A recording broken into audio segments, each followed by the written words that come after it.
भगवान परशुराम ने कभी भी एक भी क्षत्रिय की हत्या नहीं की।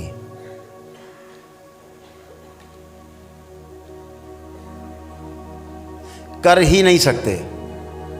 भगवान परशुराम उन अवतारों में से एक हैं जिनके ऊपर आरोप लगा देते लोग बैठ के केवल ब्राह्मणवाद का, जो क्षत्रिय विरोधी थे, बस ऐसे बना दिया। आप उनकी बात कर रहे हो जिनको जाति का मतलब नहीं, किसी से कोई लेना देना नहीं, जिन्होंने मानव धर्म को ही श्रेष्ठ माना। भगवान भोलेनाथ के एकमात्र शिष्य जिनका नाम है भगवान परशुराम हैं, जिनका नाम है भगवान परशुराम। सुदर्शन चक्र भगवान श्री कृष्ण को भगवान परशुराम ने ही प्रदान किया था, उन्हीं से मिला। कहाँ से जाति पात आ गई? किस ब्राह्मण को उन्होंने सुदर्शन चक्र दे दिया?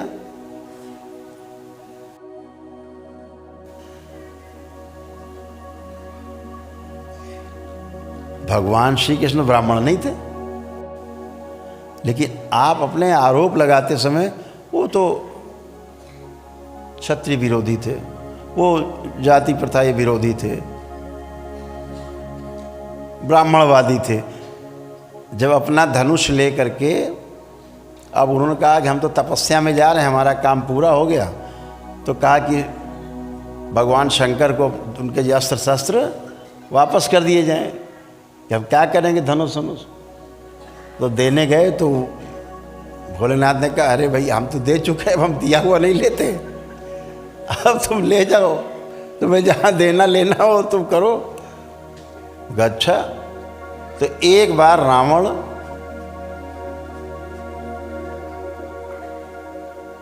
को बंदी बना लिया था सहस्रबाहु ने, अपनी कैद में रखे थे।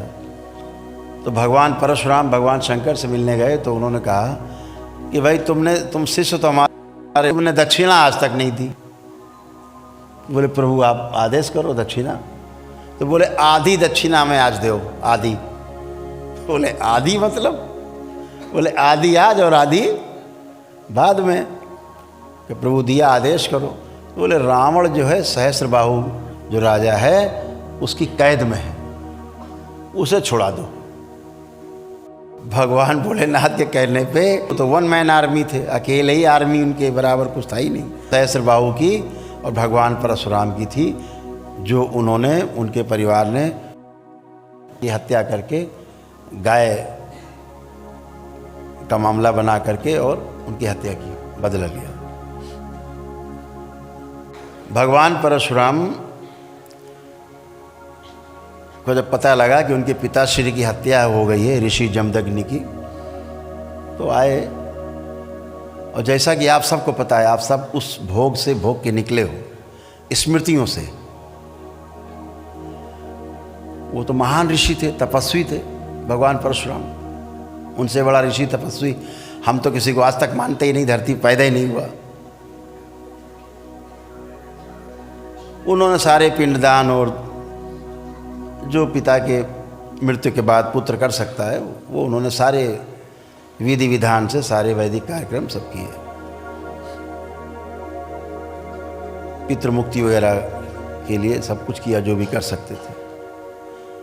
अब ये तो नहीं कहा जा सकता उनको ज्ञान नहीं था, पूरा ज्ञान था, कर दिया। लेकिन पितृ की जो स्मृतियां थीं वो नहीं गई, वो चिपक गई, वो बनी रही, वो स्मृतियां चिपक गई। पिता की स्मृति, बदला लेने की स्मृति, मृत्यु के समय की हम बोलते हैं ना कि पितृ की मृत्यु के समय की जो स्मृति है वो सबसे भारी होती है, बहुत मजबूत होती है। वो अगर रह गई तो फिर आपको वैसे ही नाचोगे जैसे स्मृति थी। तो जब जब वो स्मृति आगे आती थी बदला वाली उनके पिता की, तब तब वो सबको गाजर मूली की तरह काट के रख देते थे। उन्हें ही नहीं पता लगता था किसको काटा है। ऐसा 20 बार काटा है वो, धीरे धीरे। 21वीं बार जब फिर उठाया फरसा उन्होंने, वो स्मृति आगे आई तो भगवान परशुराम फिर बन गए ऋषि जमदग्नि। बेटा नीचे पुत्र और पिता आगे स्मृति, पितृ स्मृति। तो वो भाग के कुछ लोग जो है वंशी क्षत्रिय थे, वो जामवंत जी और हनुमान जी जहाँ पे इकट्ठा थे वहाँ पहुँचे। वो कहा हमें बचाओ और अच्छा करो, ये तो पता नहीं कहा है सबको मारे काटे डाल रहे हैं, हम लोग कुछ किया भी नहीं, बचाओ। तो जामवंत जी ने हनुमान जी से कहा भाई बचाना तो धर्म बनता है, तुम हनुमान जी बचाओ सबको। बोले ठीक है महाराज। तो हनुमान जी चले और परशुराम जी के पास पहुँचे, भैया काहे काटने के लिए फरसा निकाल लिया, 20 बार काट चुके, अभी फुर्सत नहीं, 21वीं बार, ये कब तक चलेगा।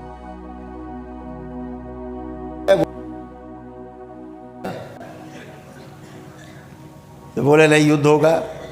तो बोले हट जाओ नहीं तुम भी मर जाओगे इसी में। झगड़ा हुआ, खूब लड़ाई चली, खूब युद्ध चला घमासान। एक विष्णु अवतार से रुद्र के अवतार,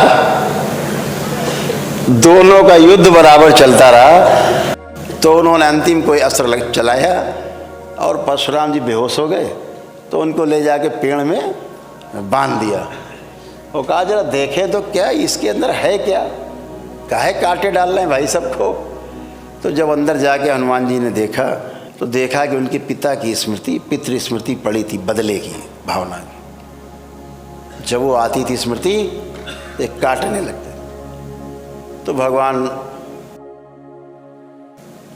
हनुमान जी जो है बजरंगबली, ऐसी कथा है कि पितृलोक गए, वहाँ से उनके पितरों को लाए, उनसे कहा भैया ये तुम्हारी जो स्मृति पड़ी पहले ये बटोरो, ये सबको काटे डाल रहे हैं, ये तुम्हारी स्मृति कटवा रही सबको। तो उनके पितरों ने अपनी सारी स्मृतियां बटोरी और वहाँ से गए। तब भगवान परशुराम के 2 आंसू गिरे। अपने पिता की मृत्यु पर नहीं रोए थे, इसीलिए कहा जाता रोना जरूरी, स्मृतियां नष्ट हो जाएं। बच्चे को रुलाया जाता जब पैदा होता, क्यों रो जाए, जैसे दरबार में आपको रुलाया जाता है, आपको कहा जाता है ना अब आंसू गिरेंगे, तो आप जब संकल्प करते हो तो आंसू गिरते हैं आपके, खांसी आती है, डकारें आती हैं, हिचकी आती है, तो ये सब स्मृतियां नष्ट होती हैं। तो ऐसे ही जब बच्चा पैदा होता है उसको रुलाने की कोशिश करते हैं, रो जाए, जो बची कुची स्मृति इसके पिछले जन्म की हो वो भी निकल जाए, इसलिए रुलाया जाता है उसे। तो ऐसे ही भगवान परशुराम के 2 आंसू गिरे स्मृति के, टपक के, तब वो स्मृति नष्ट हुई जो उनके पिता की स्मृति थी, बदला लेने की, हत्या के बदला लेने की। तब उनका बदला जो हत्या वाला कांड था 21वीं बार, तब उनका बंद हुआ। तो इससे क्या सिद्ध हुआ कि भगवान परशुराम ने कभी किसी की कोई हत्या नहीं की, परम ऋषि थे।